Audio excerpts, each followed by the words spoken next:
Hozir ko'pchilik 1 millionga yasayotgan sharli arkani men sizlarga 200 mingga qanday qilib yasashni o'rgataman. Birinchi mana bu polietilen turbamiz 50 ming so'm turadi. Bitta polietilen xuddi shunday turba olamiz va mana bunday temirlardan bitta svarshikka taxminan 100 ming so'mga ikkita oyoq yasatib olamiz. Va mana bu polietilen turbamizni mana bunday qilib bunga tiqib bu yoqdan skochlanadi va mana bunday qilib bu yog'iga tiqib skochlab olamiz. Sababi bunday qilib shakl chiqarib olishligimiz uchun. Xo'p, mana bunday arka shakl chiqqandan keyin o'zingiz xohlagan rangni olib, biz oq va ko'k qildik. Xohlasangiz oq, ko'k yoki oq, qora qilib birpachka sharni olamizda ishirib, bunga hozir taqlaymiz. Ularni ham ko'rsatib boramiz.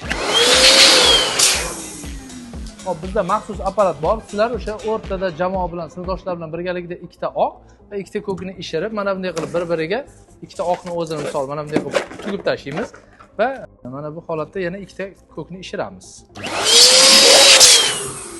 Hammasini razmeri bir xil bo'lishi kerak. Buni ham xuddi o'sha boyagidek bir-biriga tugamizda, buni tugib bo'lganimizdan so'ng mana bunday hozirgi qilingan sharlarni bir-biriga mana bu holatda qilib bir-biriga o'rab qo'yamiz. Mana bo'ldi. Sabab bir-birini ushlab qolishligi uchun. Mana bunday bo'lib ko'p bo'lgandan keyin bu sharlarni o'sha boyagi arkamizga olib chiqib qadaymiz. Hozir uni ham ko'rsataman. Endi mana bu holatda turgan arkamizga bu sharlarni qadaymiz. Mana bu holatda mana ketdi. Mana o'sha aytgan arkamiz tayyor bo'ldi.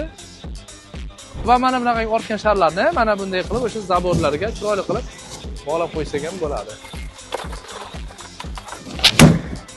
Mana shunaqa bog'lab ketish ehtimolllari ham ko'p. Bu videomiz yoqqan bo'lsa, like bosib, bu yilga bitiruvchilarga tashlab qo'ying.